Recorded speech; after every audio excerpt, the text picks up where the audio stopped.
So this is the cerebrum. These aren't 100% accurate, they're just what I painted. I wanted to kind of get it more together. That's, I think, 80% of the whole brain. This is the cerebellum at the back. It rises up inside of the cerebrum. And this is the brain stem. We're going to be working a lot with the brain stem. Energy-wise, the top of it is a bit like a head. The midbrain here is like the neck. The pons, like the lungs and heart. And then coming down, this is like the legs. So it's like a little person inside the brain. And today it's going to be different to last time. Last time we were just working with it generally. We're going to very much be looking at the two hemispheres. The cerebrum, it's not just one thing. It splits into two hemispheres. They breathe, open and close. The cerebellum splits into two hemispheres, opens and closes. What they join to is the brain stem coming up between them. So from the cerebellum at the back, all the nerve pathways come through and they make the pons and then go into the brain stem and either travel up into the cerebrum or up into the thalamus, or they travel down into the body, and the energies travel that way. And the two hemispheres of the brain, all the neural pathways come down into the midbrain, which is kind of the neck part here. So we'll be working with that because the lungs are the same. Today I wanted to address it to help with the coronavirus, so we'll be working with the breath in the brain in the same way as the lungs work, because the lungs are also a paired organ. You have the two lungs breathing, they come together in the same way as the cerebrum and the cerebellum come together into the brain stem, and the energies can work through that. The lungs come together into the bronchial tubes, into the trachea, into the nasal passageways, the sinuses, and the whole respiratory. So you've got two lungs. This is like the cross. If you're doing the sideways motion of the breath, you get this movement.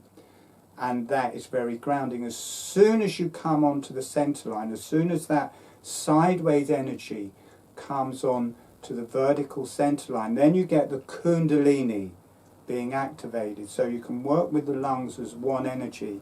And then when that comes together into the trachea and up through the face, this becomes the Kundalini, and this can rise up through the face. And when we're normally working with this, the lungs will relate to the maxillary sinuses, and the bronchial tubes will relate actually to the yellow energies, the nose.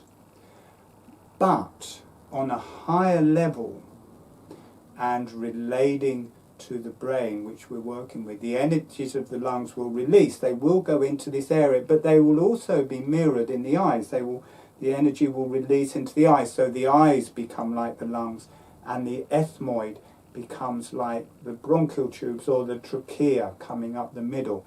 So it lights up this whole area, so the lungs breathe, goes into the Kundalini, rising up the front, and when it activates the eyes, when it activates this area, it's opening up through the heart and chest and lungs area.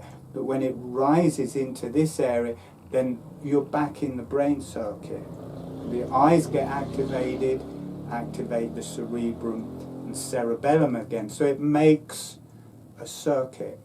And the same with the cerebrum and the cerebellum as they breathe. That's very grounding, and it gives you a way of working with your brain and being with your brain without it getting too high, because you can work with this and just blow your energies, because you're just getting too or a lot of energy releasing into the higher realms and coming back down into you, and the Kundalini going through that area. But if you work with the sideways motion of the cerebrum and the cerebellum, that's nice and grounded. You can do that all day and work with your brain and activate your brain. As soon as you bring that into the brainstem, then that's going to activate the Kundalini through your whole spine. And again, I'll be very much working with these two different types of breath. The sideways motion, which you get because you've got two hemispheres to the cerebrum, two hemispheres to the cerebellum, so they can both breathe like so. They're breathe. The cerebrum's breathing like this, the cerebellum's breathing like that, and then joining them is the brainstem.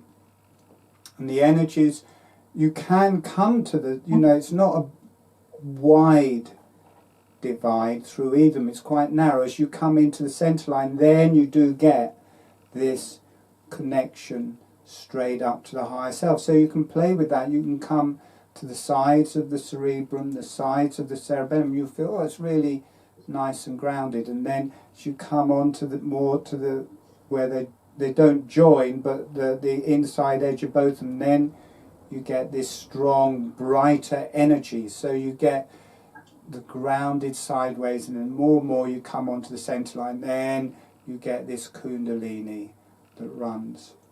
And then again, these joints here, the ears connect to the arms and legs. When the arms and legs are paired organs, and when they come into the centre line, come into the brain stem, and you get this stronger central energy.